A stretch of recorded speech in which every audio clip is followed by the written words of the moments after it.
Subject verb agreement अर्थात syntax के series में हम लोगों ने 16 रूल्स पिछले क्लासेस में देखा। आज हम लोग इसका 17वां रूल देखेंगे।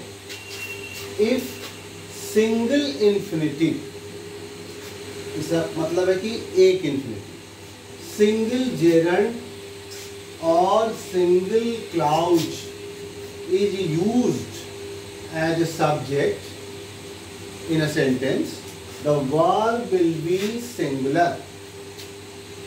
Infinitive मतलब कि 2 plus given, ये infinitive, तो यहाँ to से। gerund जब verb में ing लगाए और वो noun का काम करे तो वो हो गया gerund। verb plus ing is equal to noun, अगर ये रहे तो ये हो गया gerund। और clause का मतलब हुआ a part of a sentence which has at least a subject and its finite form। Sentence का वह पार्ट जिसमें कम से कम एक सब्जेक्ट और एक वर्ब हो, वह कहलाता है क्लाउज। तो यहाँ रूल बताता है कि अगर कोई सिंगल इन्फिनिटिव जैसे टू स्विम सब्जेक्ट के रूप में आए तो उसके साथ हम लोग सिंगुलर वर्ब लगाएंगे। To swim is a good exercise, यहाँ टू स्विम के साथ हम लोग सिंगुलर वर्ब लगाएंगे इज। उसी तरह से जेरन जब वर्ब में आईएनजी लगाकर ये नाउन का काम करे तो हो गया जेरन। तो स्विम में आईएनजी लगा दिए स्विमिंग, ये जेरन हो गया। तो swimming is a good exercise, इसके साथ भी सिंगल जेरन के साथ भी हम लोग सिमिलर वर्ब का यूज करेंगे। उसी तरह से यह क्लाउज है, वेयर सी गोज, कहाँ वो जाती है। तो यहाँ पर एक सब्जेक्ट है, एक वर्ब है, मतलब ये क्लाउज है। तो एक सिंगल क्लाउज के साथ यहाँ भी हम लोग वर्ब इज लगाए, मतलब singular. Where she goes is not known to me, कहाँ वो जाती है यह मुझको पता नहीं है।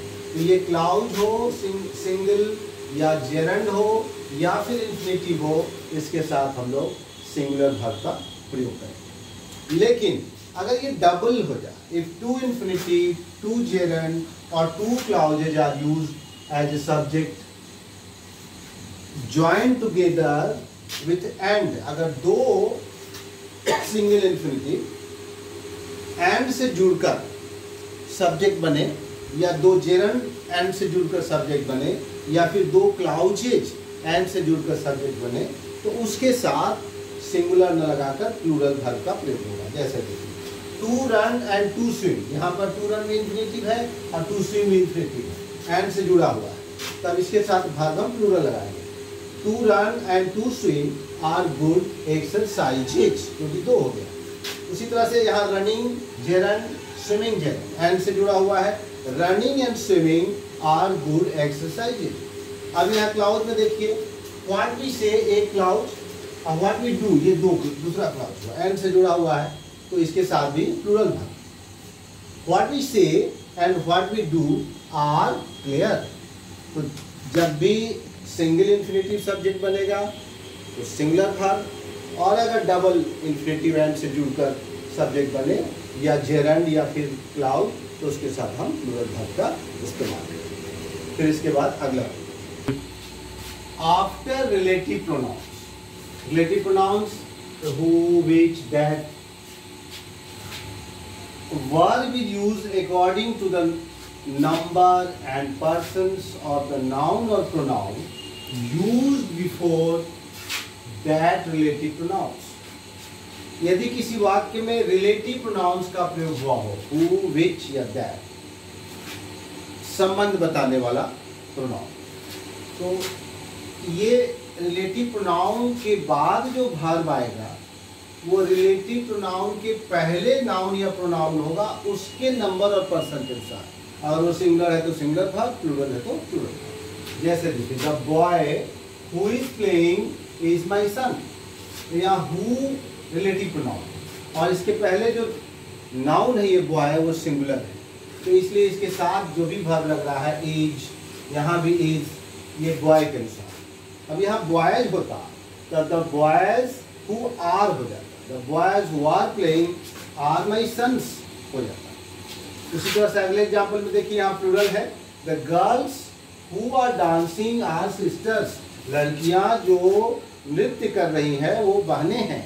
तो यहाँ पर who रिलेटिव प्रोनाउन है और इसके पहले जो नाउन है वो प्लूरल है, इसलिए इसके साथ वर्ब प्लूरल है। इट इज आई, अब रिलेटिव प्रोनाउन के पहले ये प्रोनाउन है आई, तो आई के लिए क्या लगेगा, यहाँ हैव लगा है, तो it is I who have written this letter, तो ये हैव इसके पहले आने वाला प्रोनाउन होता है, आई हैव।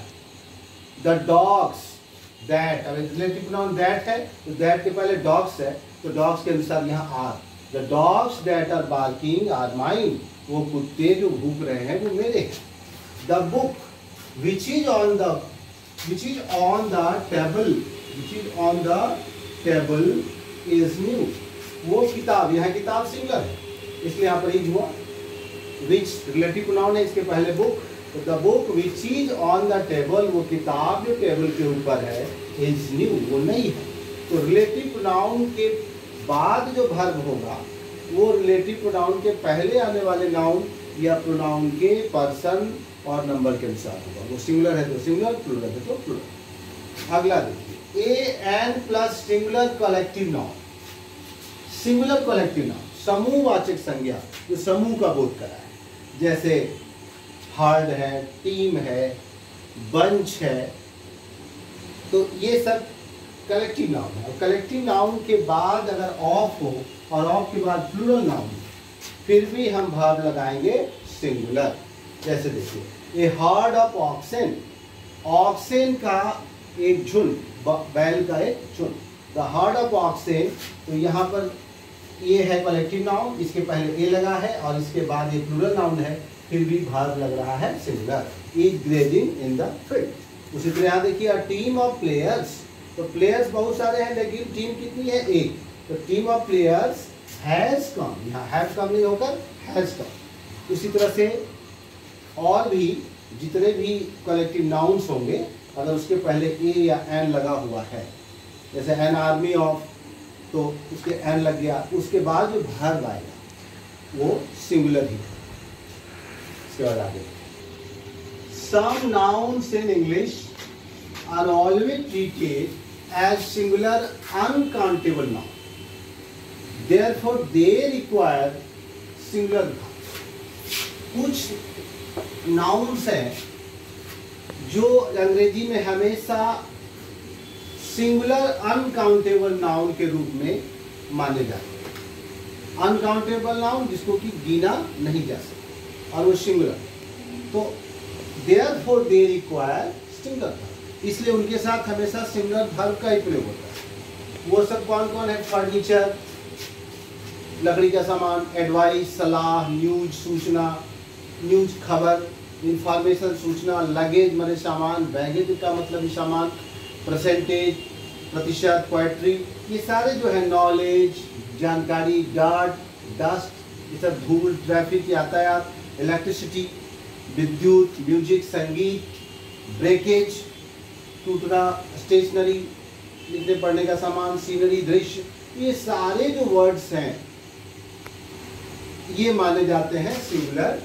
अनकाउंटेबल, इसलिए इनके साथ सिंगुलर वर्ब ही लगता है। जैसे देखिए द न्यूज, अब यहाँ ये लगा हुआ है, मतलब ऐसा नहीं कि प्लूरल, खबर, द न्यूज इज ट्रू, समाचार सही है।